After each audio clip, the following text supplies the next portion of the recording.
bienvenue à l'intérieur de cette fiche d'ouverture spirituelle. L'objectif de cette fiche est de vous permettre de mieux établir une communication entre votre âme d'une part et vos protections et les aides qui sont là pour vous dans cette vie.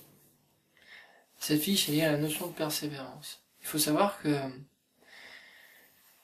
il n'existe pas de chemin spirituel qui s'accomplisse sans effort et sans persévérance. Ce que j'essaie de vous dire, c'est que persévérer sur le bon chemin, persévérer dans la bonne direction, c'est se garantir à soi-même l'évolution spirituelle que l'on souhaite. Et le propos de cette fiche, c'est de vous permettre de différencier la direction idéale des directions que vous pouvez valablement laisser tomber.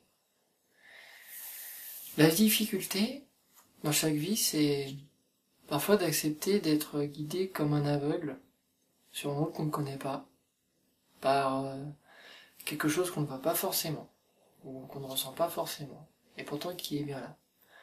La difficulté, c'est de leur faire confiance.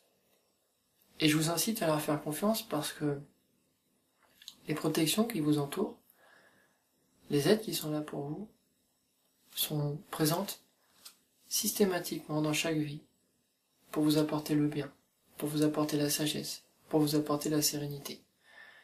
Elles sont là pour compenser certains instincts primitifs qui nous tirent vers le bas sans qu'on s'en rende nécessairement compte et qui font que parfois dans certaines vies on échoue dans l'élévation spirituelle qu'on souhaitait, on n'atteint pas. Et donc du coup il faut recommencer.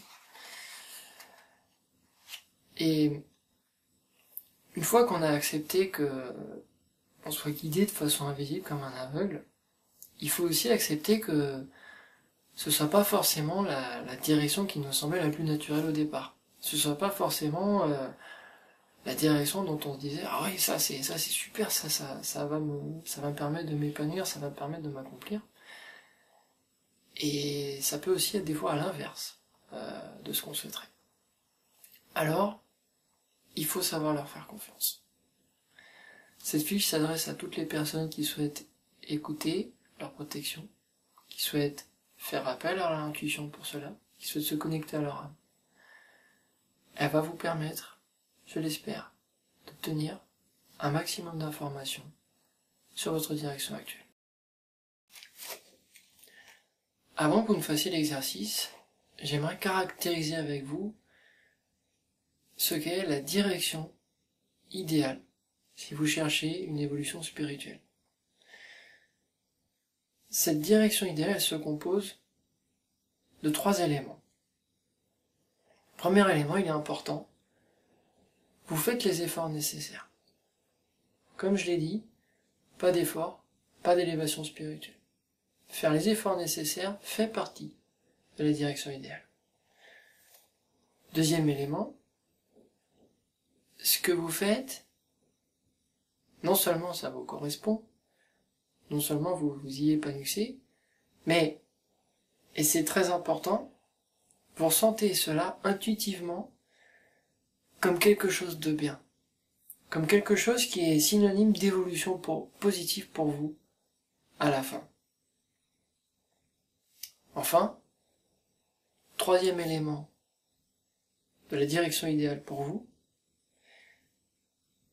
vous trouvez des aides sur la route. Les choses sont facilitées. Les portes s'ouvrent. C'est un élément primordial. Exactement comme les 3 autres.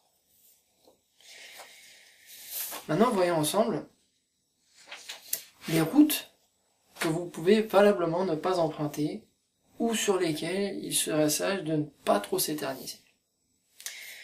Ces routes sont caractérisées par 3 éléments. Vous pouvez y trouver les 3 éléments, ou bien il peut y en avoir qu'un seul des 3. Mais en général, les 3 éléments se cumulent. Premier élément, vous avez véritablement fait des efforts sur ce chemin, vous avez véritablement fait des efforts dans cette direction, mais ces efforts ne paient pas. Ils n'ont pas payé il y a 6 mois, ils n'ont pas payé il y a 1 an, ils n'ont pas payé il y a 2 ans, et ils ne paieront pas plus dans l'avenir. Ce que vous pouvez en déduire, c'est que vos efforts et votre énergie se rendent dans le mauvais sens. Deuxième élément, des chemins que vous pouvez valablement laisser de côté. Vous pensez que cette direction est quelque chose qui vous rendra heureux, un jour. Mais, et c'est fondamental, vous ne ressentez pas intuitivement cette direction comme quelque chose de positif, comme quelque chose qui vous tire vers le haut. Mon conseil, dans ce cas-là, suivez votre intuition. Elle est toujours la meilleure des conseillères. Troisième élément, et c'est ce qui doit vous alerter si vous ne voyez pas les deux autres. Aucune aide n'intervient dans la réalité. Vous recevez même des messages qui seraient contraires, des messages qui vous inciteraient à modifier votre direction. La question que j'aimerais vous poser, c'est si aujourd'hui vous avez l'impression d'avancer, combien de temps pensez-vous pouvoir avancer sans l'aide de vos protections? Et dans quelle mesure pensez-vous pouvoir vous accomplir sans, quelque part, la bienveillance de vos protections? Je vous incite maintenant à réaliser l'exercice. Regardez votre direction actuelle et situez-la dans le cadre qui lui correspond.